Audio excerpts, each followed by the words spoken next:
Amigo.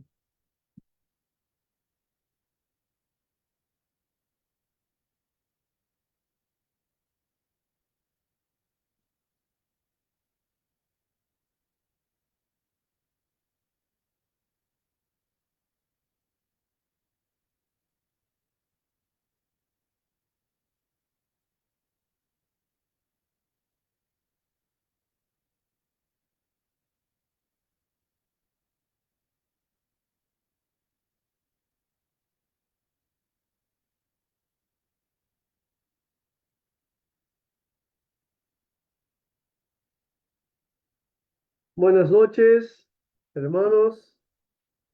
Hola, ¿Cómo andan? ¿cómo estás? ¿Todo bien, Domingo? ¿Bien y ustedes? Bien, gracias a Dios.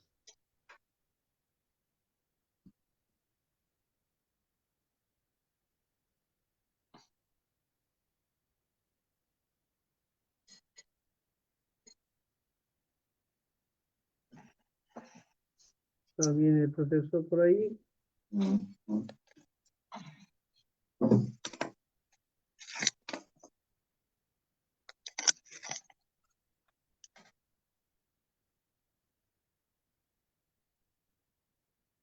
Ay, bueno, el profesor por otro lado, a ver.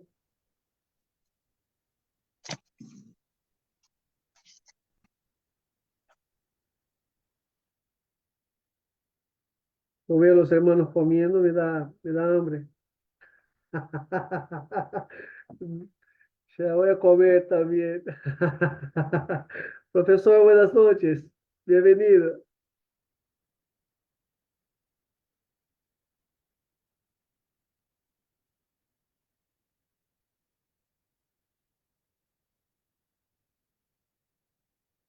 No se te escucha, profesor. No Pero escuchamos muteado. todavía. Ah, está muteado, sí. Ahora sí, ¿me escuchan? Ahora sí, ahora sí. Ah, sí. Ok, Bienvenido. satisfacción estar con ustedes. Intenté entrar por otro equipamiento, pero no estaba bien. Y será por aquí. Sí, por ahí te escuchamos bien. ¿Escuchan bien? Perfecto. Ok, excelente. Entonces vamos a arrancar con una oración. Yo pido al pastor Mauricio Rolín que nos conduzca en esta oración. Bien, hermanos, vamos a orar. Señor, gracias te damos a Dios por esta noche, por la oportunidad que tenemos una vez más de estar juntos para seguir estudiando de tu palabra, Señor, y mirar, Señor, cómo tú eres un Dios fiel desde la eternidad y por toda eternidad, Señor, tú has comprometido, Señor, contigo mismo, Señor, en hacer cosas lindas y hermosas, Señor, en redimir para ti, Señor, un pueblo para la alabanza de tu nombre. Señor, damos gracias, Señor, porque esas verdades, Señor, no solamente nos instruyen la mente, Señor, sino que nos alimenta el alma, nos fortalece, Señor, nos traen seguridad, Señor, y nos traen asombro, Dios, de ver la inmensidumbre de tu gracia, Señor, la fidelidad de tus promesas, tu inmensa misericordia, Señor. Pedimos que tú sigas bendiciendo al grupo, en sus estudios, que sigan progresando y avanzando. Damos gracias por la vida del profesor y oramos que tú nos sigas bendiciendo, su familia, su ministerio allí en Panamá. Señor, bendice, bendice, Señor, ese tiempo, que tú seas exaltado, Señor, en todas las cosas. Si oramos agradecidos en el nombre de Jesús. Amén. Amén. Gracias a Dios. Amén. Hay algunos que están por entrar.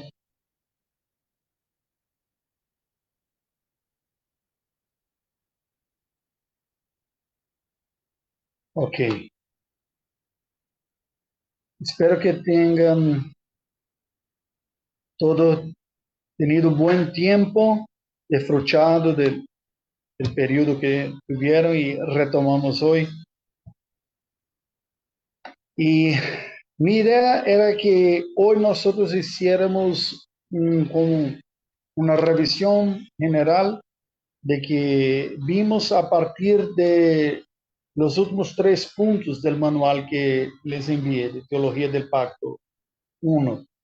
He recibido a poco la tarea del resumen que una persona me ha enviado, porque combinamos como no tuvimos la clase en la semana pasada por la fecha, 1 de mayo.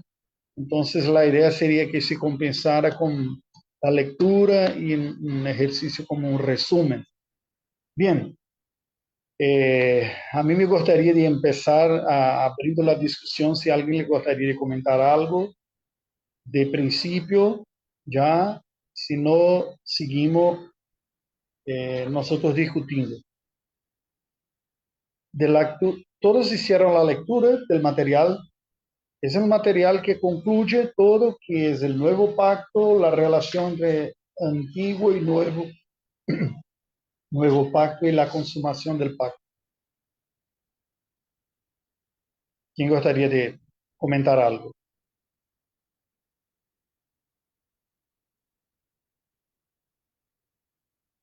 Son muchas opiniones, ¿no? Se queda difícil acompañar a todos.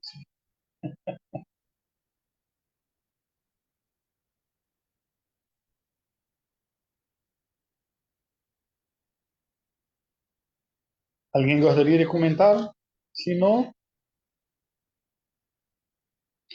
ok, vamos a retomar algunos puntos que conversáramos ya antes, cuando hablábamos de la ley.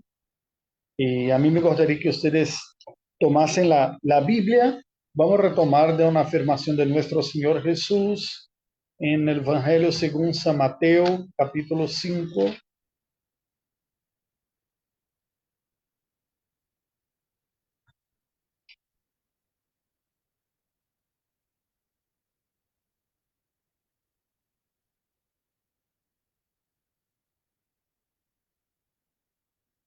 San Mateo, capítulo 5, versículos 17 y 18. ¿Quién puede leer, por favor?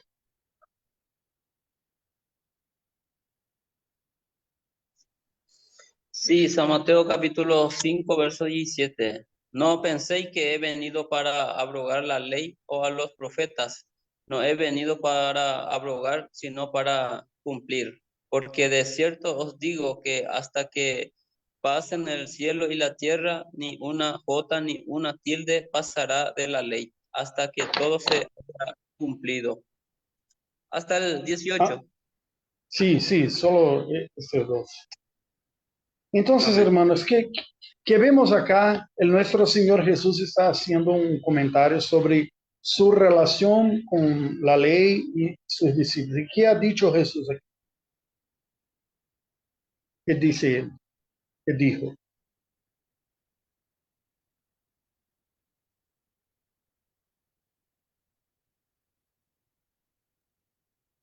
El Señor Jesús dice que no vino para dejar de lado la ley, sino para cumplir. Exacto. Gracias, Arsén.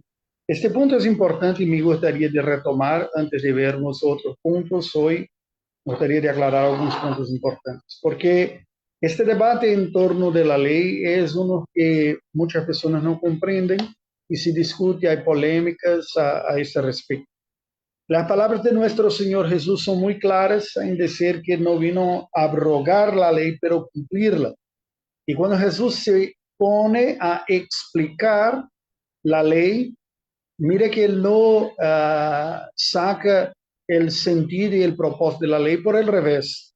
Parece que Jesús destaca una importancia aún más fuerte, ¿no?, de la ley, porque como que indicando que la interpretación que tenían los fariseos era una interpretación superficial, enfocada en los hechos, en cuanto que el Señor Jesús describe que el propósito de la ley es revelar la realidad desde nuestro corazón. Por eso que el odio es considerado como la quiebra del mandamiento contra la vida y eh, la lujuria, los deseos impuros, como la quiebra del mandamiento contra la santidad del matrimonio. ¿Está claro eso? Entonces, mire que Jesús no está diciendo que no hay más propósito. Eso es importante porque a veces oímos personas diciendo que no estamos más bajo la ley, pero en la gracia, como ha dicho Pablo. Pero vamos a ver qué significa propiamente esto. Vamos a abrir la Biblia en 2 Corintios. Ahora, 2 Corintios, capítulo 3.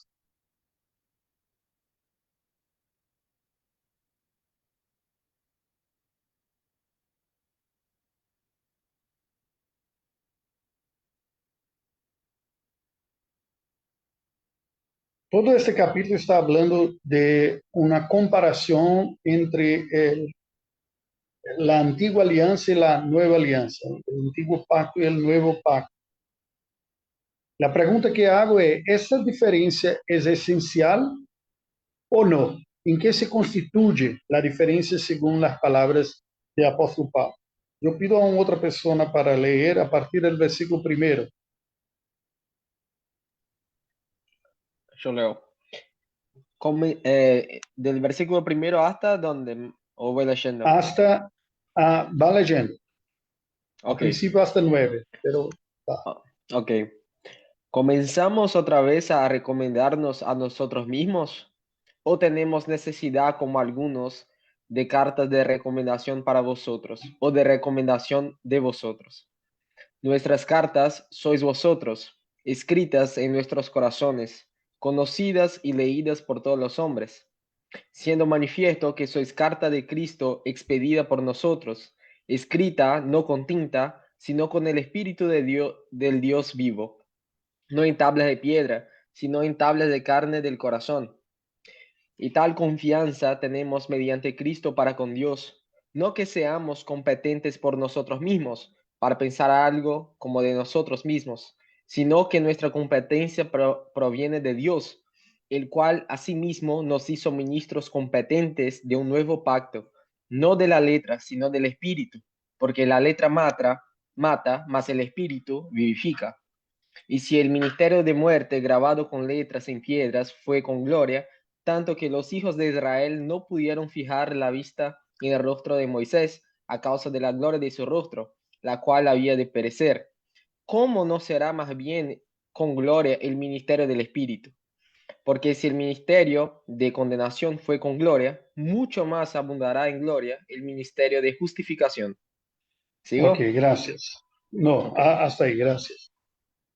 Basado en esto que leemos, ¿qué podemos afirmar sobre la diferencia que hay sobre la ley en Antiguo Pacto y Nuevo Pacto? ¿Cómo escribe Pablo? Y el versículo 9 está la clave, me parece. Mm, Porque la ley escrita en tablas de piedra, ¿no? O escrita por Moisés de parte de Dios, era que la ley lo que traía era condenación, porque mostraba el pecado, ¿no? sí, Entonces, por lo este tanto, no punto era incapaz de hacer justicia. Mostraba más bien eh, la caída, ¿no? exacto. Ese punto es importante porque nosotros vemos dos desvíos de la buena comprensión, de una comprensión sana sobre la relación de la ley con el pueblo de Dios en el Antiguo y el Nuevo Testamento. Uno de los desvíos es poner la ley como mala. Pablo ya describe eso en Romanos 7 y dice, la ley es buena, sana. Nosotros que somos pecadores, el problema no está con la ley, está con nosotros que no la cumplimos, ¿ok? Pero algunas personas van a poner que una ineficacia de la ley y interpretan la nueva alianza como superior, que dice, estamos en el espíritu, no debemos tener atención en la ley porque la ley mata y no hay propósito, tenemos libertad en el espíritu, ¿no? Ese es a veces más comentario entre pentecostales que no comprende bien el propósito de la ley. Por otro, tiene una visión dispensacionalista que impone la ley con un propósito de la gerencia del Estado de Israel, de judío, como una teocracia, como legislación civil y que no se adecua más a nosotros. Pero según estas palabras de Pablo, él está a describir acá que, ¿en qué sentido Pablo dice que la letra mata, mas el espíritu vivifica? Domingo ya comentó alguna cosa y aquí está.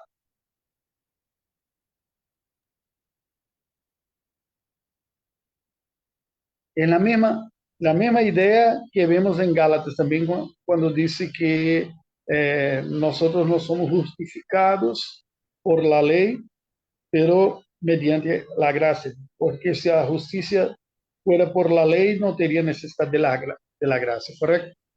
Entonces, el primer punto que necesitamos comprender es, la ley nunca ha sido dada para justificación.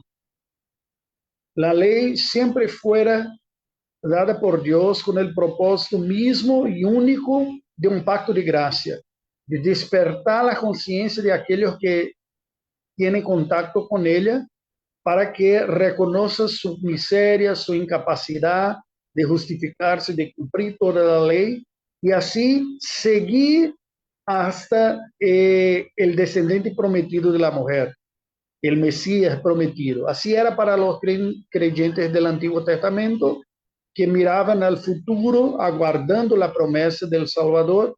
Y así es también para nosotros que vivimos después de Cristo, mirando al pasado, al reconocer que ya ha sido enviado el Salvador Jesucristo. ¿Ok? Entonces vemos que la conciencia de nuestro propio pecado. ¿En qué sentido que la ley mata? La ley mata cuando es utilizada para justificación, porque no consegue. Es este el punto. Pablo no está diciendo que la naturaleza de la ley es mortal o es asesina. No es eso.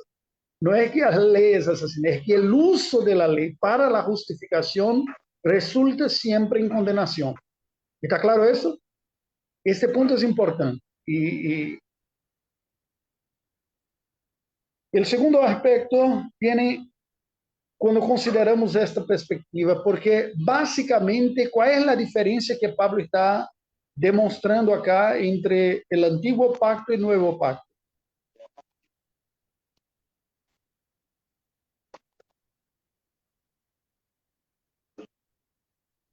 Y él va a hablar de la ley escrita en tablas de piedra y la ley escrita en tablas de carne, y va a hablar también de gloria, de la dimensión de la gloria, ¿no? ¿Qué dice?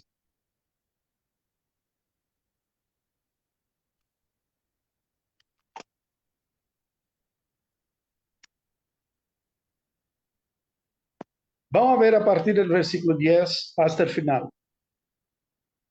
Una otra persona lea, por favor. Porque aún lo que fue glorioso no es glorioso en este respecto, en comparación con la gloria más eminente. Porque si lo que parece tuvo gloria, mucho más glorioso será lo que permanece. Así que, teniendo tal esperanza, usamos de mucha franqueza, y no como Moisés, que ponía un velo sobre su rostro, para que para los que los hijos de Israel no fijaron la vista en el fin de aquello que había de ser abolido. Pero el entendimiento de ellos se embutó, porque hasta el día de hoy, cuando leen el antiguo pacto, les queda el mismo velo no descubierto, el cual por Cristo es quitado. Y aún hasta el día de hoy, cuando se lee a Moisés, el velo está puesto sobre el corazón de ellos. Pero cuando se convierten al Señor, el velo se quitará, porque el Señor es el Espíritu. Y donde está el Espíritu del Señor, allí hay libertad. Por tanto, nosotros todos, mirando a cara descubierta, como en un espejo de gloria del Señor, somos transformados de gloria en gloria en la misma imagen, como por el Espíritu del Señor. Ok, gracias. Pablo nos presentea, nos regala una revelación que Dios le ha dado que no es muy bella sobre Moisés, ¿no? nosotros no saberíamos si no tuviéramos la revelación que Pablo nos da. ¿Qué revela Pablo sobre Moisés y el velo?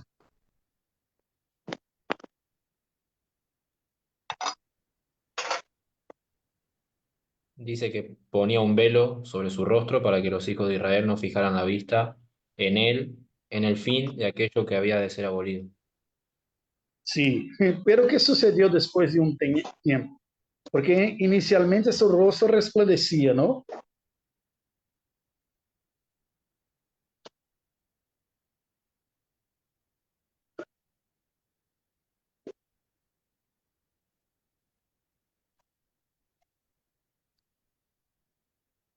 Me parece que ellos siguieron confiando en Moisés de alguna manera, ¿no? Sí, sí. Porque es un poco, hay un poco de retórica acá, me parece, ¿no? No, Porque es es un poco como más. que, un poco más. Bueno, a ver, dale. Mira, el versículo 3 dice, no como Moisés, que ponía un velo sobre su rostro para que los hijos de Israel no fijaran la vista en el fin de aquello que había de ser abolido. Pero el entendimiento de ellos sí embotó, porque hasta el día de hoy, cuando leen el Antiguo Testamento, el mismo velo no descubierto, el cual por Cristo es quitado. Y ahí sí. La idea básicamente es que Pablo está a decir es que el antiguo pacto podemos nosotros comprender a partir de la experiencia de Moisés con el velo. Toda la gloria del antiguo pacto era una gloria que descendía, que se perdía con el tiempo, porque no era permanente. Eso vale para todo. Por eso que los sacrificios necesitaban ser repetidos, porque el sacrificio, sangre de animales no tiene poder para purificar. Por eso que tenía tantos mediadores, y así ha sido desde el principio con Adán, con Noé, con Abraham, con Moisés, el propio Moisés, con David, y todos estos mediadores, con cuánto tenían sido importantes en la historia del pueblo de Dios, fueron pecadores que no cumplieron perfectamente su misión. Entonces Pablo hace una diferencia y todo aquí, todo esto tiene un contraste con el nuevo pacto que es el cumplimiento de todo. Moisés puso un velo sobre su rostro cuando estaba resplandeciente, pero siguió con este velo aunque el brillo se disminuía.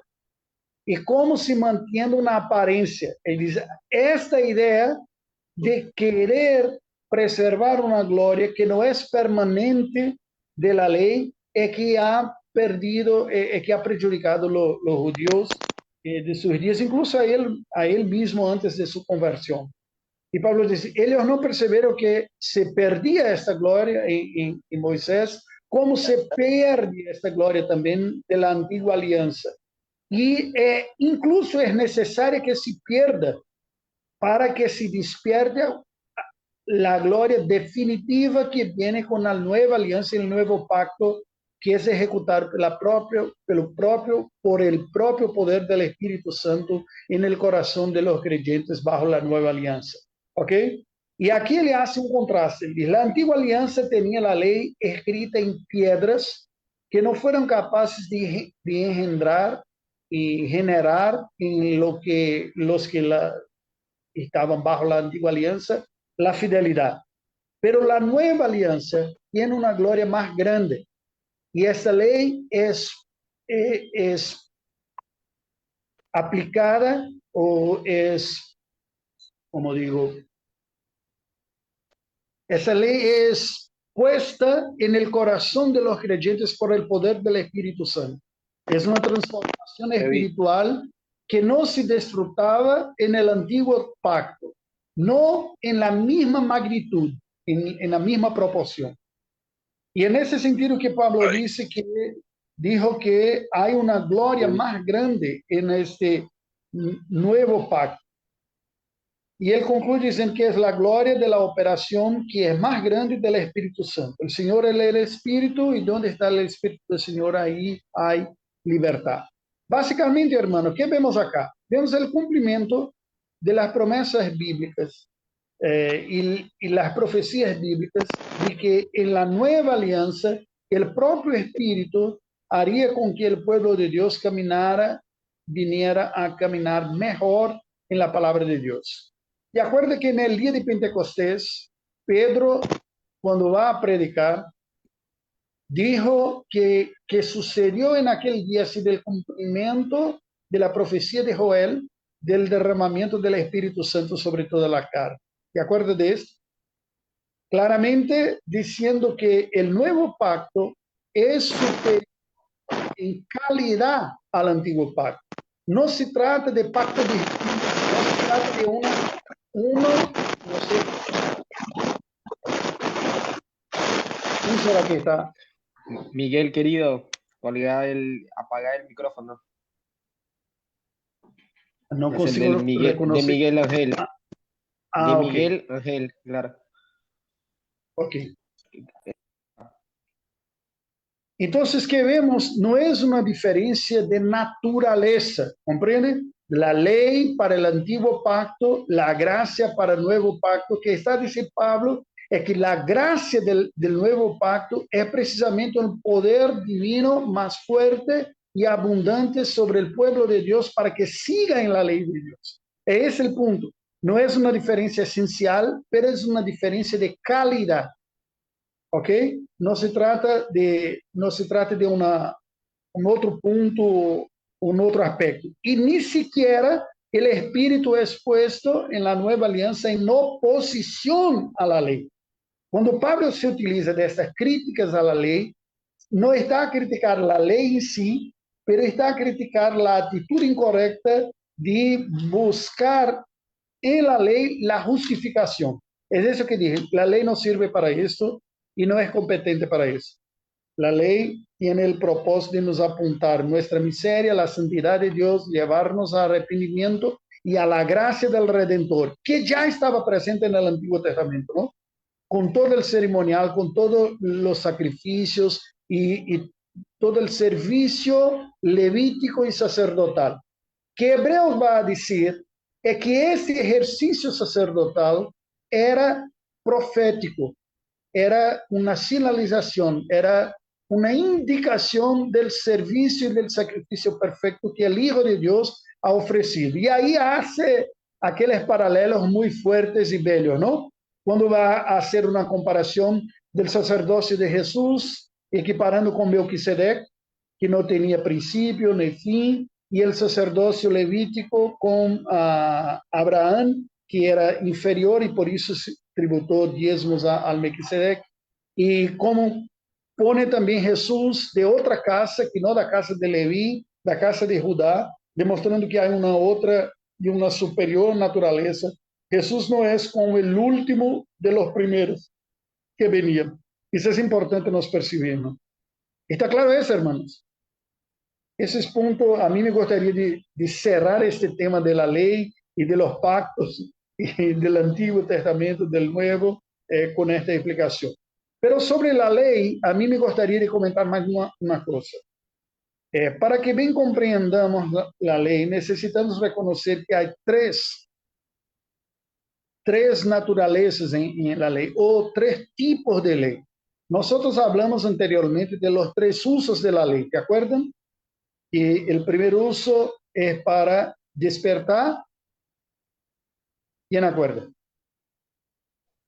Despertar la conciencia con La respecto al conciencia pecado. Exacto, exacto.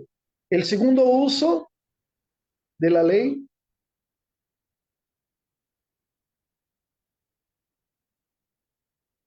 de acuerdo con Gálatas, la ley sirve de Es el tutor que nos lleva a Cristo. tutor, exacto, pedagogos, acho, y así nos lleva a Cristo. Porque una vez que tenemos la conciencia despertada de nuestra miseria, necesitamos de un Salvador, reconocemos eso y vamos a Cristo. Y el tercer uso de la ley, ¿cuál es?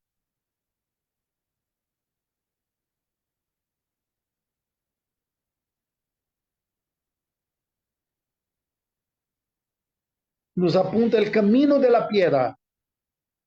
Guardé mi palabra en mi corazón para no pecar contra ti, ¿ok? Pero no es posible utilizarnos de la ley como un camino de piedad sin Cristo como Salvador y sin la conciencia de propio pecado. Si las dos primeras partes son olvidadas, el resultado es el farisaísmo, el orgullo. Es un legalismo en que se busca disminuir el propósito de la ley para algunas pocas reglas que nosotros seguimos, aunque sean fuertes, ¿ok? Entonces, mire que ellas son cumulativas.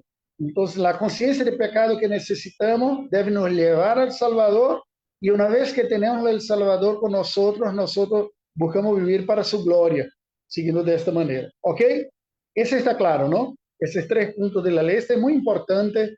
Podría ser una pregunta de examen muy buena porque este es importante. El otro también son 3, pero no propósitos y sí tipos o categorías de la ley. Tome nota de esto porque no está escrito en ninguno de estos materiales y puedo después sumar un apuntamiento con una frasecita solo. Nosotros dividimos la ley en 3 naturalezas. La ley es civil, que es toda la parte de la ley que gobierna la sociedad. Entonces, son el ordenamiento jurídico de la vida de la sociedad. Y en este caso, estamos hablando de la sociedad teocrática de Israel del Antiguo Testamento. ¿Ok? Cuando leemos a partir de Éxodo, capítulo 22, hasta, en la verdad, ya en la segunda mitad del capítulo 20, ya empiezan algunas leyes civiles. Son leyes que arreglan la relación entre la propiedad, entre el daño físico, entre los cómo se debe tratar los esclavos y las propiedades, la tierra, la herencia. Todo eso dice respecto al Código Civil, ¿no? Nosotros conocemos porque toda nación tiene su propia ley civil y que es promulgada por aquellos que promulgan las leyes. Considerando que el Antiguo Testamento, Israel debería ser una sociedad que se guiaba por la ley de Moisés, essa lei de Moisés tinha uma conotação civil. Este ponto nosotros necesitamos compreender. Então, toma nota aí, 3 tipos de lei. Primeiro, a lei civil. A lei civil governa a vida civil de uma sociedade. ¿Ok? La vida en la sociedad. La segunda naturaleza de la ley, otro tipo de ley, es la ley ceremonial. Ceremonial. La ley ceremonial es todo que regla el culto y la adoración en el Antiguo Testamento. Nosotros tenemos, por ejemplo, básicamente todo el libro de Levítico sobre eso. Cuando Dios establece que una de las tribus es apartada específicamente para el servicio religioso, como los levíticos, los levitas, y de los levitas solamente la descendencia de Aarón serían sacerdotes. Y hay reglas específicas sobre los sacerdotes, para los sacerdotes. Ningún levita podría tener propiedad en la tierra. Su manutención vendría directamente del sacrificio y de las ofrendas. Es un poco civil, pero ceremonial también.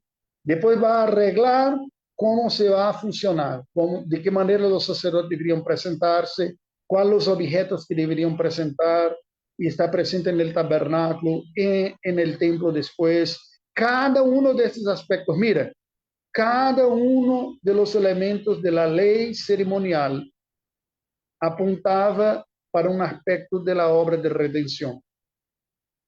Claro que necesitamos ser cuidadosos en esto, pero no podemos nos olvidar de esta verdad. No se trata de un modelo alternativo al cristianismo, mas se trata otra vez de sombras, como ha dicho el apóstol Pablo, perdón. Hay una referencia bíblica en Colosenses, vamos a ver, Colosenses capítulo 2.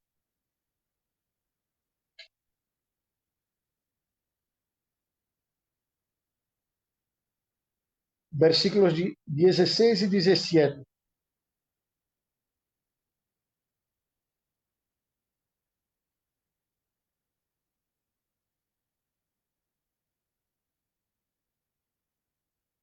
Incluso puede extenderse hasta 19, pero vamos a ver parte a parte. Colosenses 2, 16. ¿Quién puede leer, por favor?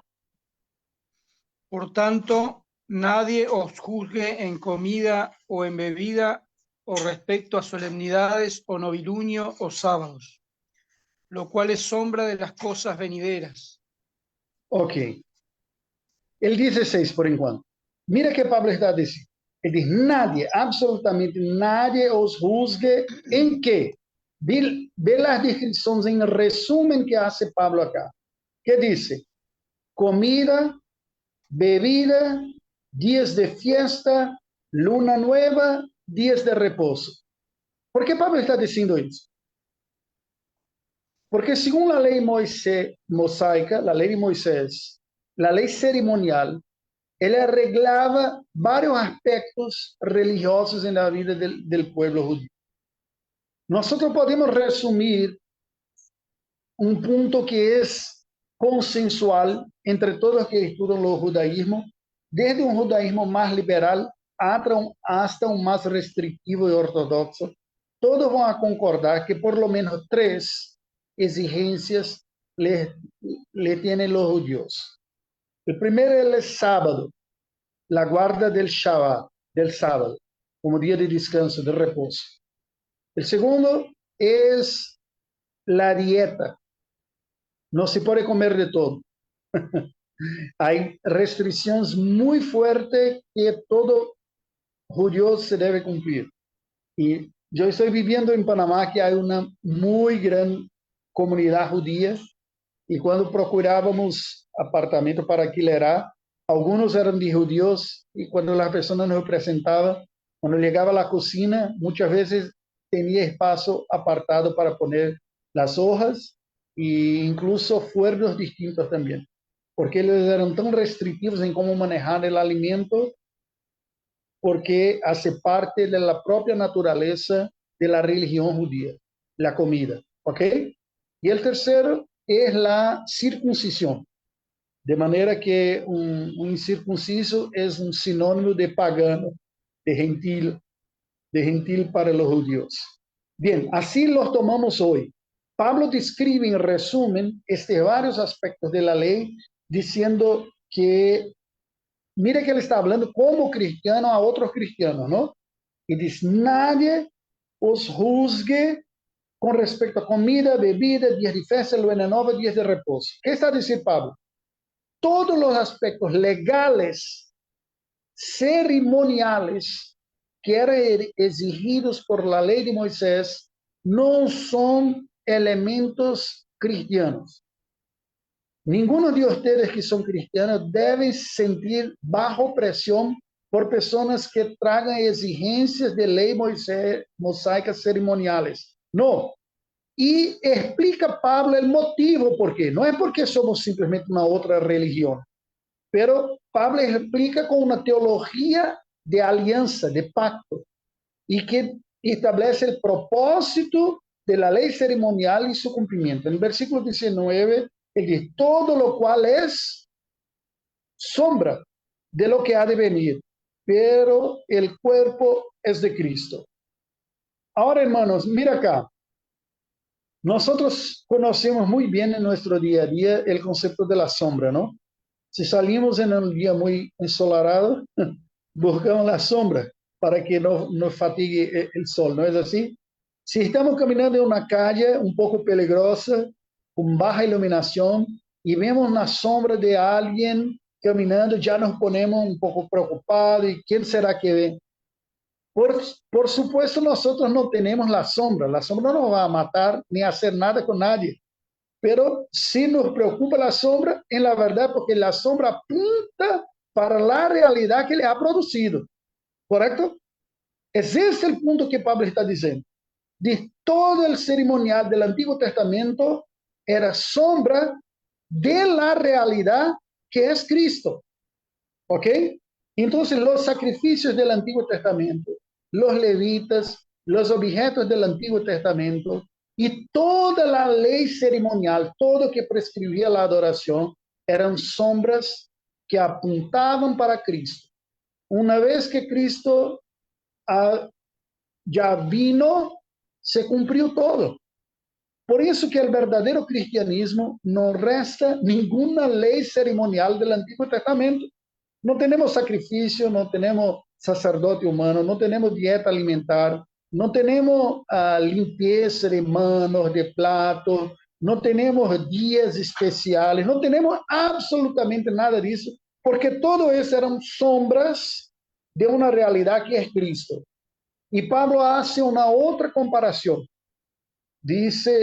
Dijo no solamente que Jesús es la realidad que habría de venir, que vino, pero también dijo Pablo que toda esta ley ceremonial era el cuerpo, porque Cristo es la cabeza. Apunta para la realidad. ¿Ok? Ahora mira qué interesante. Estos argumentos de Pablo son los argumentos contra los ceremonialistas judaizantes que estaban presentes en el cristianismo en el primer siglo. Hoy nosotros vemos algunas tonterías en algunas iglesias también, tentando hacer nuevas fiestas de primicia, de eso, de tabernáculo, arca de la alianza, y por ahí se va. Claramente la Biblia está diciendo, todo se cumplió en Cristo. A mí me gustaría primero de comprender, de saber eso. Está claro esta idea de que la ley ceremonial, que son los mandamientos que reglan el culto en el Antiguo Testamento, todo se cumple en Cristo porque apunta para Cristo. ¿Eso está claro para ustedes? Y por eso, mira que el Nuevo Testamento es muy, muy, muy sencillo. Y no por si acaso, porque en el Nuevo Testamento nosotros estamos bajo de una nueva lógica y una nueva aplicabilidad, que es la lógica de la expansión para todos los pueblos. Imagínate si estuviéramos bajo las leyes ceremoniales del Antiguo Testamento, la dificultad que sería la tarea misionera. Tener que construir tabernáculo en todo cuanto é lugar, y constituir sacerdotes, y con comida, y con objetos tanto, que ha hecho Jesús, que ha hecho Dios. En la nueva alianza es sencillo.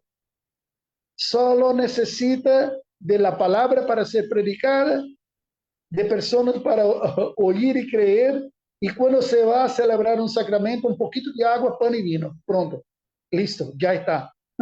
No necesita de mucho más, porque todo se cumplió en Cristo. Predicamos a Cristo y ese resucitado y es suficiente. Su palabra y los sacramentos sencillos. Ese está claro. Ese me gustaría de ver. Ahora, mira qué interesante los dos versículos siguientes de Pablo en Colosenses. Ahora él va a combatir no los desvíos de la parte de los judíos. Porque te acuerdas, la iglesia cristiana del primer siglo básicamente era constituida de judíos que reconocieron a Jesús como Mesías y de gentiles, griegos, que venían del paganismo, que reconocieron a Jesús como el Salvador. ¿Correcto? Los dos primeros versículos, Pablo está hablando contra el desvío de los judaizantes, que es una manutención de la ley ceremonial. Él dice, no, la ley ceremonial se cumplió en Cristo. No hay más ley ceremonial para se cumplir. ¿Ok? Pero mira qué dice sobre los griegos, sobre los otros. Versículos 18 y 19. ¿Quién puede leer, por favor?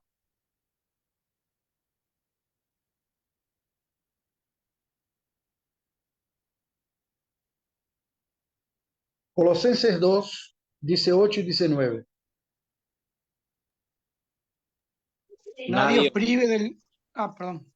Lee tú porque yo ya leí. nadie os prive de vuestro premio, afectando humildad y culto a los ángeles, entrometiéndose en lo que no ha visto, vanamente hinchado por su propia mente carnal, y no haciéndose de la cabeza en virtud de quien todo el cuerpo, nutriéndose y uniéndose por las coyunturas y ligamentos, crece con el crecimiento que da Dios. Ok, en la verdad aquí aún hay raíces en un judaísmo místico, porque algunos no solamente reconocían la existencia de los ángeles, como los fariseos reconocían, y la Biblia la reconoce, pero había adoración de ángeles. Y Pablo está diciendo, mira, cuidado con esta mentalidad esotérica, gnóstica, que parece humilde, la persona que dice, soy muy humilde, pero tengo un contacto especial con Dios, con los ángeles. Y son personas que cultivan como una espiritualidad paralela de la realidad que vivimos nosotros. Y eso se parece también con algunas prácticas que tenemos hasta hoy, ¿no? Personas que presentan un modelo de espiritualidad muy mística para mantener los otros bajo de su dominio con una disculpa, un pretexto de humildad y de que tiene una actitud espiritual distinta. Y Pablo va a decir, no, eso también está desviado. Tanto uno cuanto otro se desviaron del propósito central que es Cristo. Cristo es el cumplimiento de toda la ley. ¿Está claro eso? El tercer punto de la ley y es, o no punto, la tercera naturaleza, el tercer tipo de ley es la ley moral. La ley moral es resumida en los 10 mandamientos, que Jesús por su vez resumió todavía más en 2. Amar a Dios arriba de todo y al prójimo como a sí mismo. Esta ley es eterna. Ella es supracultural. No está condicionada a ninguna época, cultura o modelo, pues representa la propia naturaleza de Dios y la naturaleza de las cosas que crió Dios para su gloria. ¿Ok? Si vamos a ver, podemos resumidamente ver que el primer mandamiento habla de la exclusividad de Dios. Eso no cambia. Dios es uno solo, no va a cambiar jamás esta realidad. El segundo mandamiento se habla de la espiritualidad del culto a Dios. Eso también no cambia. Si Dios es espíritu y es eterno, cualquier tentativa de adorarlo, de expresar quién Él es, le va a disminuirlo de la magnitud de Él que es eterna.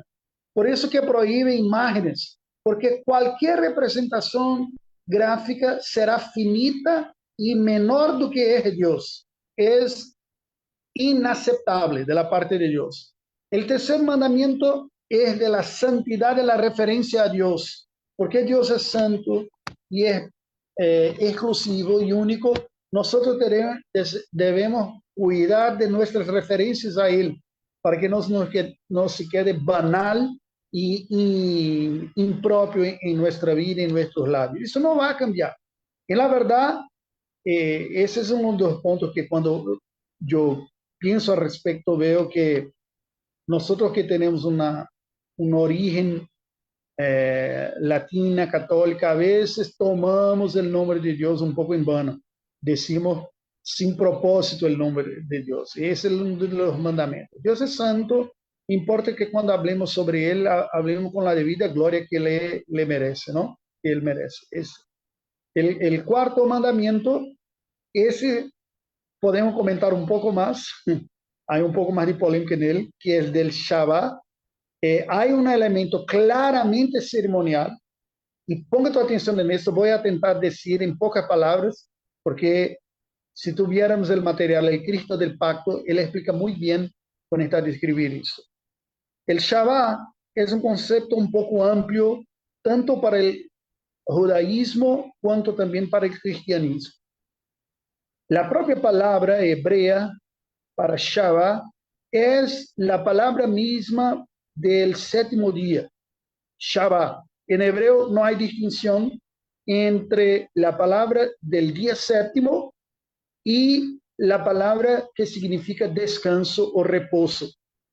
Personalmente, a mí me encanta la traducción de la Reina Valera, porque creo que acertaron más cuando traducieron el día de sábado en el Nuevo Testamento por día de reposo.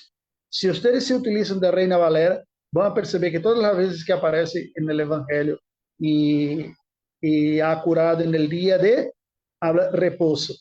Y hay muchas veces un asterisco, ¿no? Y de bajo se comenta que el día de reposo era el día sábado. ¿Por qué? Porque ese es literalmente el significado de la palabra sábado o Shabbat en hebreo. Y el origen de este está en la creación. Y Dios creó todas las cosas en 6 días y en el último día se descansó. ¿De acuerdo de esto, no?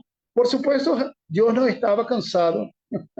Ese descanso de Dios no es por fatiga, por supuesto, pero es como un modelo para que nosotros siguiéramos después. Nosotros sí cansamos. Y nosotros sí, ponga tu atención en esto, necesitamos parar de tiempos en tiempos de la rutina natural para que nuestra mente se despliegue un poco de estas cosas y reflexione sobre el sentido más profundo y más fuerte de todo, que es en Dios. Por eso que la Biblia, desde el principio, desde antes del pecado, relaciona el Shabbat con una dupla vocación.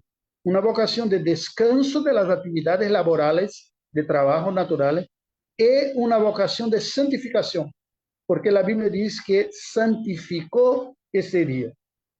Hay aquí inúmeras interpretaciones, incluso entre los reformados, de qué significa guardar el día del Señor o el día de reposo. ¿Ok?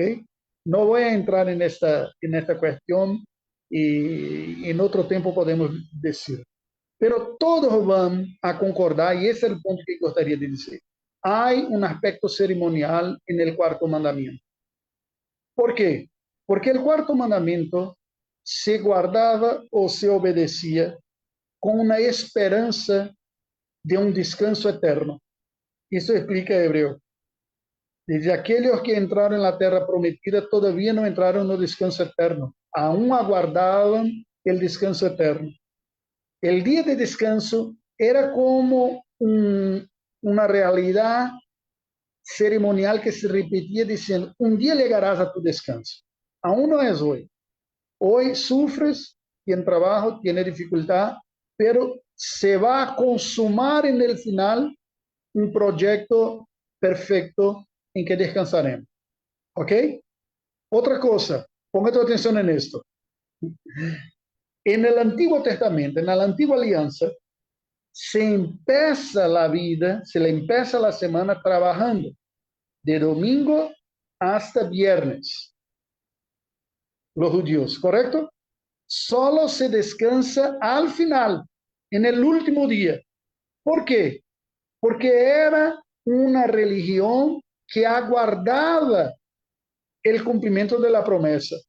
Entonces, la vida seguía antes aguardando una promesa. Cuando Cristo vino y cumplió perfectamente la ley moral en nuestro lugar, por supuesto también la civil y ceremonial, la cumplió todo. Y se presenta a sí mismo como sacrificio. Él cumple satisfactoriamente toda la ley de Dios y realiza la obra de redención. No por si acaso, Jesús aparece para sus discípulos en el primer día de la semana, domingo, y con ellos reparte el pan. En otra semana, en el domingo otra vez, y parte el pan otra vez. Y la Biblia dice en Hechos y otros tantos que en el primer día de la semana los discípulos se reunían y en el primer día de la semana se acostumaba sacar las ofertas, las ofrendas para el servicio del Señor. ¿Por qué?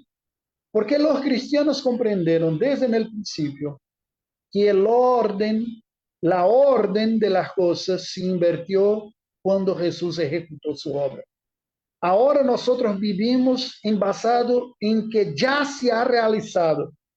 Y el día del Señor, por tanto, cambió del último para el primero, porque se empieza ya con la realización. Él ya cumplió todo. Él ya se ofreció, ya fue acepto esta ofrenda. Entonces nosotros vivimos nuestra vida en consecuencia de lo que ya se ha realizado. ¿Ok? Eso es importante, porque cuando llegamos en este cuarto mandamiento, es el único de los 10 que tiene un aspecto ceremonial, tiene un aspecto que se cumple en Cristo. la manera que resulta después, hay alguna divergencia. Algunos que son más restrictivos y que van a decir que debemos observar las restricciones todas morales de este día de no trabajar, dedicarse al servicio religioso. Y hay otros que son más celebrativos y que dicen, nosotros conmemoramos la victoria de Cristo sobre el pecado y todo más. Pero el punto que me gustaría de destacar era eso. ¿Ok, hermano? ¿Está claro esto? Y así nosotros comprendemos la primera tabla de la ley, que son los primeros 4 mandamientos que reglan la relación del hombre con Dios. La primera tabla regla la relación del hombre con Dios. La segunda tabla, que va de 5º al 10º mandamiento, regla la relación del hombre con el prójimo. ¿Ok? Entonces ya no es vertical, pero es horizontal. Empieza con honra a tu padre y tu madre. Eso no cambia. No importa qué cultura sea, si hay una cultura que no valora los padres, es pecado. Es necesario haber arrepentimiento, porque los padres fueron puestos por Dios como autoridad primera y claro, representa toda la autoridad. ¿Ok? Después nosotros vemos la santidad de las autoridades constituidas por Dios, a empezar de los padres. En el 5º y el 6º, la santidad de la vida. No asesinarás sería la traducción más apropiada. Porque no matarás puede llevar a alguien a imaginar que en ninguna situación se puede ocurrir eso, pero hay defensa propia, hay el papel del Estado, de la policía, todo que es garantizado por la ley, ¿ok? Y el término literalmente de la palabra hebrea que está en los mandamientos no es matarás, no es un verbo genérico, es un verbo más específico, asesinarás. Es una intencionalidad de deliberadamente sacar la vida de una persona. ¿Está claro esto? Hay la santidad de la vida. Nosotros debemos luchar por la santidad de la vida en todas las culturas. No hace sentido decir, en esta cultura es así, nosotros cuando nos estamos aburridos, le matamos mesmo. Y cuando está viejo y es pesado para la sociedad, lo ejecutamos. Si la vida está aburrida, yo tengo el derecho de sacar mi propia Biblia con un suicidio asistido con un médico. Y por ahí hay variaciones de esto, desde sociedades tradicionales indígenas que ejecutan tanto niños cuanto viejos, hasta más modernas sociedades como Suiza, que proveen posibilidad de personas sacar la propia vida, o un ultralibertariación, no estoy consiguiendo decir. Libertarios, ultralibertarios, sería eso, que dicen que es la individualidad radical. La vida es mía, hago con ella lo que quiero. Y ahí incluso va contra el juramento de Hipócrates, ¿no? El médico, el juramento del médico, que los médicos deben luchar por la vida, hasta mismo de aquellos que no quieren vivir, porque la vida es preciosa por sí misma. ¿Ok? Entonces, mira, honra padre y madre, no asesinarás, no furtarás. Hay una idea bíblica de propiedad privada. Es verdad, mira, es verdad que hay alguna medida de polémica en eso, porque la conceptuación bíblica de propiedad privada no es exactamente igual a los liberales capitalistas según Adam Smith o por ahí se va, ¿ok? Pero que se dice, no es comunitario. Lo que no es tuyo, no se debe tomarlo. Ese es el punto. Algunas cosas no son individuales, son familiares. Por ejemplo, en el Antiguo Testamento, la tierra en Israel no era una propiedad individualizada, que nosotros tenemos como una referencia en las culturas modernas, ¿no? Occidentales, que si compra una tierra, es tuya y pasa a tu hijo y tus nietos. En el modelo bíblico era una propiedad familiar, de manera que mismo que se venda, después de un periodo de 50 años, se volvía la familia de origen y se daba una nueva oportunidad para sí. Entonces, vemos, no se puede robar. También, ¿qué vemos más? Siguiendo los mandamientos. No adulterarás, la santidad del matrimonio. la santidad de la intimidad en el matrimonio. Y hoy nosotros necesitamos decir la unión entre un hombre y una mujer. ¿Ok? Ese es el modelo bíblico. Todo envolvimiento, todo involucramiento sexual aparte de un matrimonio entre un hombre y una mujer es pecado. O toda búsqueda de satisfacción. Esta santidad es preservada. Claro, esto como todos los otros fueron afectados por el pecado también. Incluso en el periodo bíblico sí consentía una cierta libertad. Por ejemplo, el matrimonio bajo algunas condiciones sí fue tolerado con más de una mujer, es la poligamia. Pero ya era, como ha dicho Jesús, afuera del plano original de Dios, que es deje el hombre, padre y madre, a una sola mujer y sean los dos una sola carne. Y tanto es que las consecuencias de ese relacionamiento en general eran tensiones familiares, ¿no? Y conflictos, todo. Que vengan. Pero aún así era matrimonio, mira, no es distinto de adulterio, ¿ok? Y la Biblia también pone el concepto de fornicación, que es la intimidad sin el matrimonio.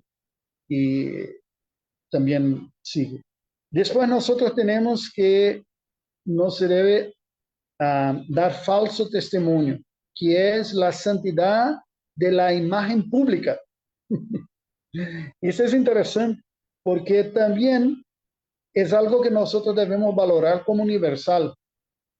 No sé cómo se pasa en las culturas de ustedes, pero me parece que en general los latinos no son muy distintos a ese respecto.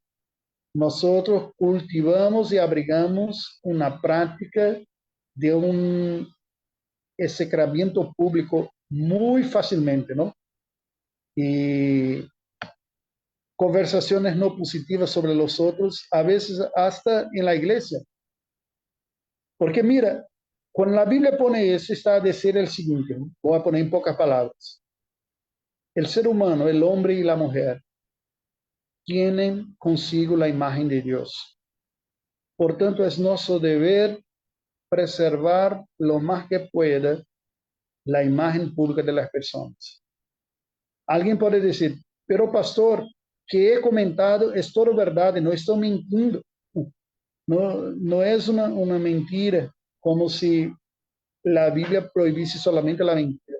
Pero la idea bíblica es que nosotros preservamos la imagen de la persona, incluso no esparciendo ideas que, aunque sean verdaderas, son feas. Hay un crimen para esto. ¿Cuál es? Crimen, incluso en Código Civil y Penal. Difamación. Difamación. Porque hay calumnia y difamación. La calumnia es hablar una mentira fea sobre la persona. La difamación es hablar una verdad fea sobre la persona. De toda manera, si esparces una imagen negativa, estás dañando a la persona de alguna manera. Alguien puede decir, pero él aquí hizo eso, no estoy haciendo nada. Sí está esparciendo una idea que no va a ayudar, va a perjudicar a la persona, aunque sea verdadera. ¿Ok? Entonces, sí, nosotros debemos dedicar en preservar las imágenes de la persona. No es mentir, no es decir que la persona es buena cuando es mala, pero es no poner a público lo que no es bonito. Que no es bonito nunca será bello de ser contemplado. Mira, hermano, como cristiano y como pastor, déjame decir algo a ustedes. El pecado es siempre feo y siempre daña a los que acercan de él, sea por la práctica, sea solamente por saber. ¿No es así? Ponga en memoria ahora personas que tú conoces, que tú amas, y cuando supieras de algo malo sobre él, ¿cómo te afectó? ¿Positivo o negativo? El pecado nunca resulta en algo bueno. Saber de los pecados de los otros no es virtud. No debe ser deseado por personas supuestamente fuertes. Por el revés, algunas personas, la verdad, tienen una corrupción moral que se pone en placer de tomar conocimiento de los pecados de los otros. Esa es una corrupción. Puede ser que por cobardía no tenga coraje de pecar, pero le guste de saber cómo los otros pecan. Esa es una perversión.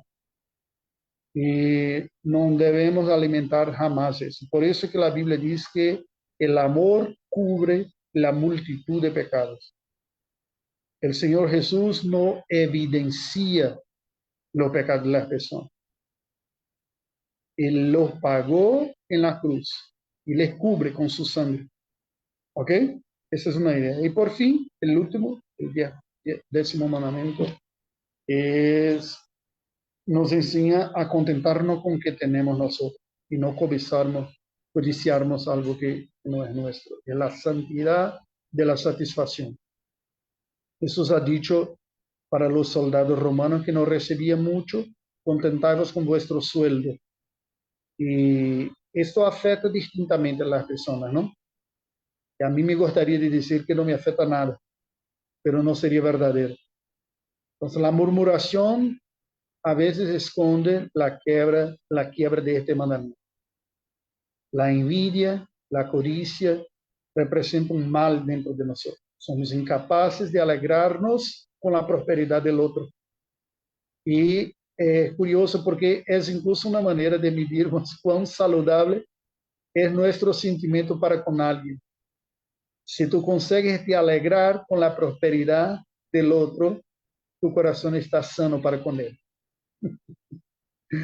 Y me acuerdo siempre de un comercial, no sé cómo se dice, un advertisement, una propaganda comercial conocida que durante mucho tiempo hablaba de un carro, un coche, y dos amigos jugando tenis, y cuando uno hablaba que tenía comprado ese coche, el otro se quedaba con puntadas en su cotovelo, como que de envidia, y yo miraba aquello y dije, mira qué terrible, porque se hace una propaganda en la tele envasada en la envidia, y dice así, no sigas con envidia, compra lo tuyo, tenga tú también, y así no tendrás más. Mira qué manera equivocada de ponerlo, ¿no? Por supuesto, la gana de desarrollarse, de crecer es positiva, pero cuando nosotros codiciamos lo que es de otro, no se queda. Bueno, entonces, hermanos, así me gustaría de finalizar esto diciendo algunas palabritas más sobre ese tema de las leyes. Las leyes civiles, ellas cambian conforme las sociedades. Ni siquiera Israel ha cumplido las leyes civiles, aliás, ninguna de ellas. Cuando leemos incluso las ceremoniales que en los días del rey dice, porque celebramos la Pascua que no ha sido celebrada desde los días de Josué. Celebramos la fiesta de los tabernáculos que no se celebraba desde el rey de tanto.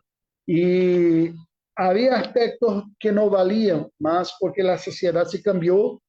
Incluso no era más una nación autónoma, estaba bajo Roma. Y te acuerdas que muchos no comprendían esto, iban a tentar a Jesús y decían, es correcto pagar tributo porque estaba envasado en una mentalidad de una Israel autónoma, guiada por la ley civil. Y Jesús le responde de una manera muy sabia, ¿no?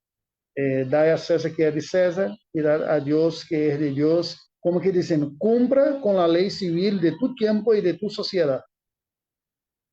Nosotros cristianos debemos estar, y ponga tu atención en eso si quisiera tomar nota, hay un resumen muy bueno de R.C. Sproul sobre la relación entre los cristianos y la ley civil. Y Sproul resumen de la siguiente manera. Los cristianos deben obedecer las leyes de su país en todas las cosas, excepto en dos situaciones, dos solamente. Si la ley de tu país tiene 3.999 apuntamientos, lo siga todo, porque si no hiciera, se le va a dar juez y puede parar en el cárcel. ¿Y cuál es el límite? ¿Cuál es la restricción? Y Sproul decía, cuando la ley civil te ordena hacer algo que prohíbe Dios. Cuando la ley civil, segundo, te prohíbe algo que ordena Dios. Y en la verdad, son las dos haces de la misma moneda, ¿no? Nosotros debemos seguir a todo en la ley de nuestro país, excepto en dos situaciones. Cuando esta ley nos obliga a hacer algo que Dios prohíbe, una idolatría, una inmoralidad, lo que sea, o cuando la ley prohíbe algo que Dios obliga. ¿Ok? No hay excusas delante de la ley moral. Por eso necesitamos comprender bien la ley moral, porque la ley moral es eterna, vale para todo, en todas las circunstancias. Pero puede ser, y por seguro en algunos casos será, que algunas sociedades desarrollan un perfil anticristiano. Por ejemplo, en la época del socialismo, algunas naciones prohibían la adoración. Y eso no debe seguir. ¿Te acuerdas que ha dicho Pedro en Hechos de los Apóstoles? Importa obedecer a Dios que a los hombres, ¿no? Entonces, cuando el magistrado exige algo que Dios prohíbe, no lo siga. O cuando prohíbe algo que Dios exige, no lo siga. Y así resumimos el aspecto de la ley. ¿Alguien gustaría de comentar algo a ese respecto?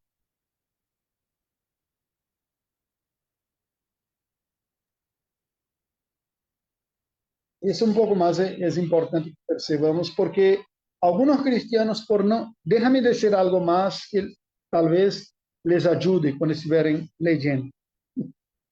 Esses aspectos todos, eles son importantes para que lo comprendamos. Cuando tenemos claro en la mente que la ley de Moisés tiene aspectos civiles, ceremoniales y morales, sí que era más fácil leer e interpretar, ¿no? Pero el desafío está en que muchas veces esas leyes se ven mezcladas. No están propiamente aparte. No hay un capítulo que dice, ahora vienen las leyes civiles. Otro capítulo que dice, ahora es un libro solamente con las leyes morales. Y otro capítulo que dice, ahí son las ceremoniales, pero no te preocupes porque todo cumplió en Cristo. No hay eso en la Biblia.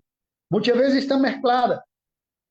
Por supuesto, podemos decir que las propias leyes civiles de Israel tienen como bases la ley moral, como base.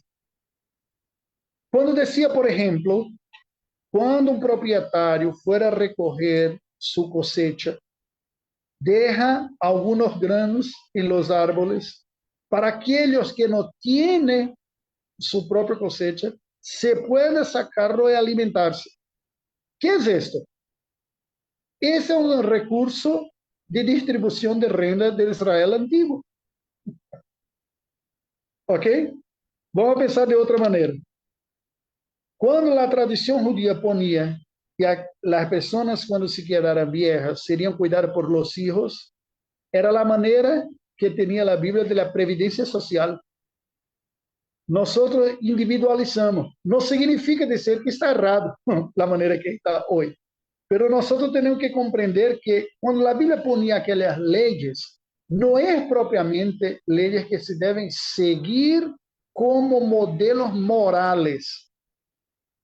Que está por detrás cuando dice esto es que, por ejemplo, ¿por qué que la Biblia pone atención y dice esté atento y cuide de las viudas y de los huérfanos? Díganme ustedes, ¿por qué? ¿Qué hay Bueno, es por la incapacidad en esa época de poder suplir esas necesidades, porque una persona viuda y un huérfano no tenían en esa época las defensas jurídicas, o no jurídicas, pero las defensas socioeconómicas que tienen hoy en beneficios? día. Sí, no tenían beneficios sociales como O nosotros sea, tenemos, de previdencia o todo. Ese es el punto. Entonces, la manera de hacer la previdencia era a través de la compasión y de la misericordia de los otros que tenían. No era compulsoria. como nosotros tenemos nuestro Estado moderno, ¿no? Y cuanto más de izquierda, más compulsorio es, ¿no? Se mete la mano en el bolsillo para que distribuya.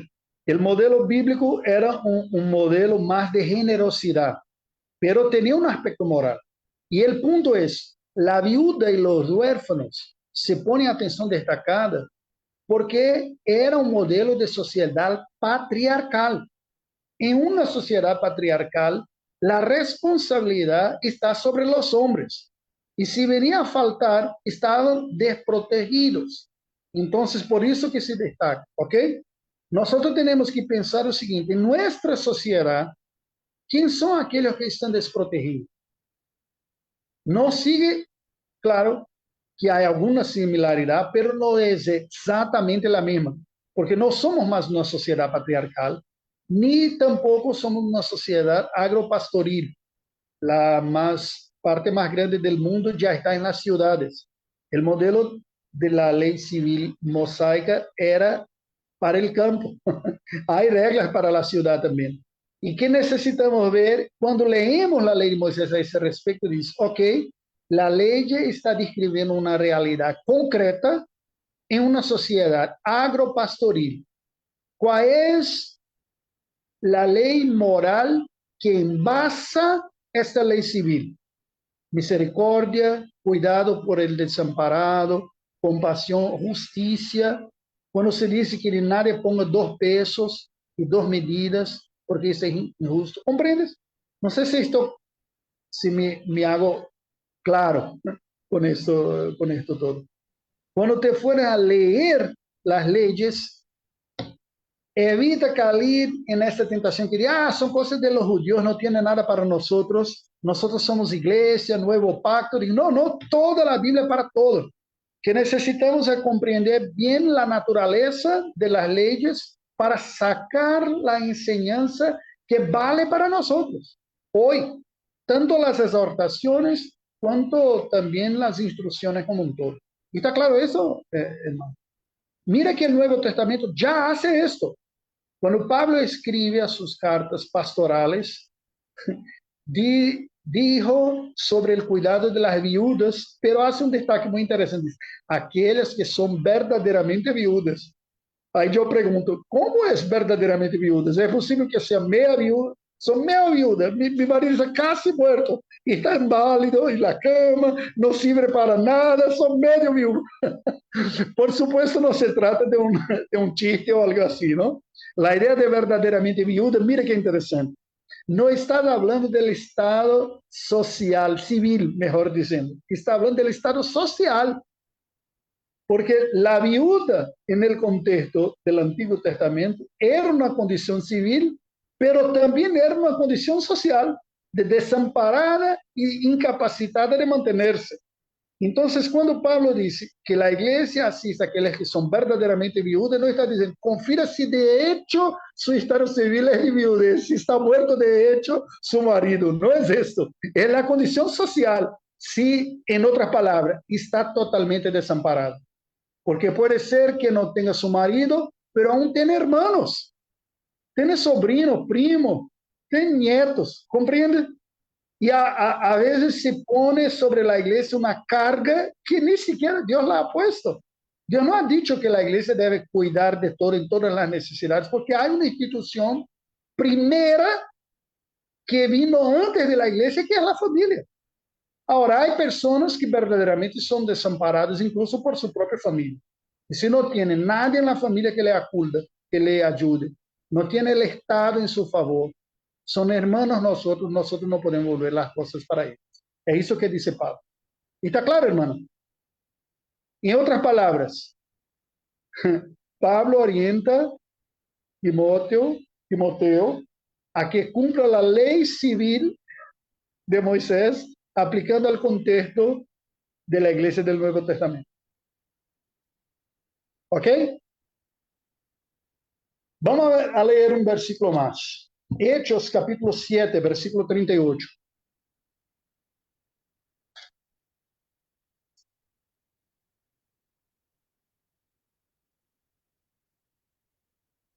Y voy a terminar con esto porque ya comentamos bastante. ¿Qué dice Lucas en este versículo? ¿O qué dijo?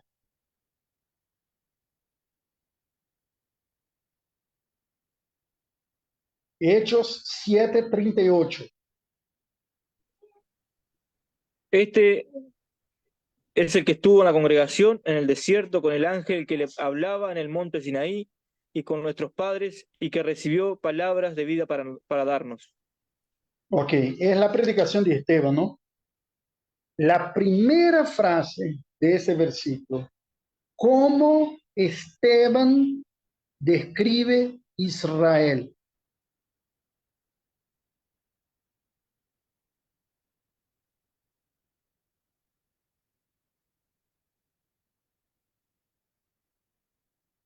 Congregación, Congregación en el desierto.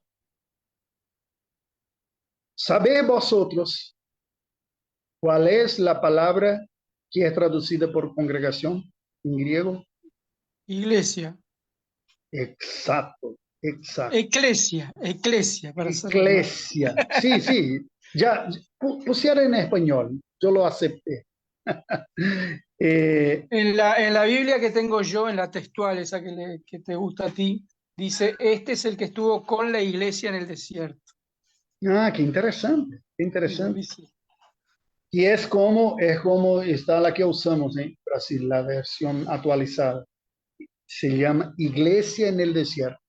Y a mí me gustaría terminar con ese versículo porque esa distinción entre Israel y iglesia no es bíblica.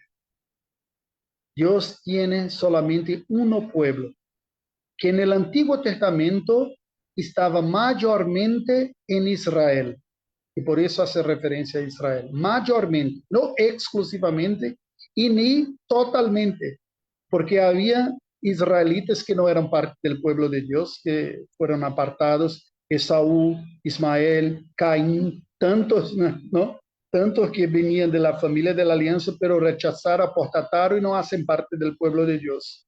Así como el Nuevo Testamento va a hablar también de la iglesia como los verdaderos israelitas y nosotros como los verdaderos hijos de Abraham.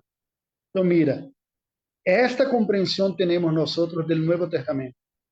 El Nuevo Testamento mira para el Antiguo y dice, toda la realidad de la antigua alianza eran realidades que apuntaban para una realidad más fuerte y total que se cumple en la nueva alianza.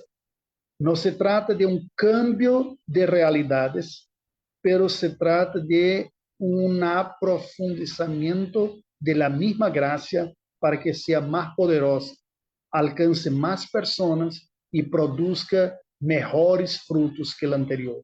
Así empezamos esta clase hoy leyendo 2 Corintios 3, cuando Pablo describe que el fruto del nuevo pacto es el fruto de gracia más abundante que tenemos nosotros. Y que Dios nos bendiga. ¿Alguien gustaría de comentar algo? ¿Alguna pregunta más? ¿O comentario? Profesor, yo Sí, podría pasar al grupo dos cosas que leí hace un tiempo y que están relacionadas con esto que hablamos hoy, acerca de cómo la palabra eclesia aparece en la Septuaginta. Es un dato muy interesante. Y ojo, que quienes dijeron eso que yo dije no fueron paidobautistas como nosotros, pero sí creían en la continuidad del pacto de gracia, de alguna forma. en la verdad, yo no sé de nada que hable tanto de la Septuaginta. Yo sé que la Septuaginta entra en los estudios porque algunas referencias del Nuevo Testamento, del Antiguo Testamento, son citaciones, cotizaciones directas de la Septuaginta, ¿ok? Y aquí nosotros no estamos haciendo una referencia de la Septuaginta, pero del propio Nuevo Testamento, Esteban, haciendo referencia al Antiguo Testamento, se utiliza la palabra eclesia. Por lo menos Lucas lo hizo, ¿no? Poniendo en la boca de Esteban cuando le decía. Es una afirmación textual, pero el punto que estamos trabajando acá es el concepto. El concepto está trabajado por toda la Biblia. la referencia que se hace y como en Romanos Pablo va a decir el verdadero Israel y otros tantos.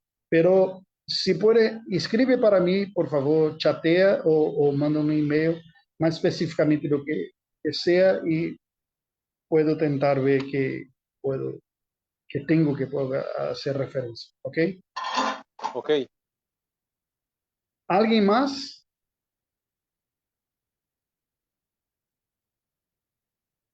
Yo voy a enviarles en el chat la lección, creo que 3 o 2 de un material de esta misma disciplina, de esta misma materia, que ha sido ya dada antes en MINTS y que hace como un resumen de esa relación pactual del Antiguo para el Nuevo Testamento, para el Nuevo Pacto. Son 10 páginas para que ustedes lean y hay un buen resumen también de lo que estamos discutiendo. Vamos a hacer una oración y así encerramos hoy. Y por favor, yo pido que alguien voluntariamente nos conduzca en esta oración. ¿Yo puedo hacer la oración? Ok. Señor Dios, Padre querido, Padre amado, en tu presencia te agradecemos, Señor, por este privilegio, Padre, que es aprender más de ti, aprender más de tu palabra, de tu pacto de gracia hacia nosotros. Gracias, Señor, por este momento. Gracias por el aprendizaje, por este privilegio, por esta oportunidad que es estudiar en este seminario, Señor. Gracias por la vida del pastor que está dando esta clase, Señor, que puede estar con él en todo tiempo, llenándolo de sabiduría para seguir cumpliendo tu propósito. Gracias, Señor, por la vida de cada uno de los hermanos que aquí están presentes. Bendice la vida de cada uno, Señor, para que ellos puedan estar cada vez más cerca de ti, de tu carácter, que ellos puedan realmente tener una vida de intimidad contigo, Señor. Siempre recordando, Padre, de las promesas que hiciste en tu palabra, Señor. Gracias por esta clase. En tu santo nombre, Señor. Amén y amén. Amén. Gracias a Dios. Dios le bendiga. Bendiciones, Buenas nos noches, Dios les vemos. bendiga. Bendiciones, buenas noches. Chao. Bendiciones. Chao, chao.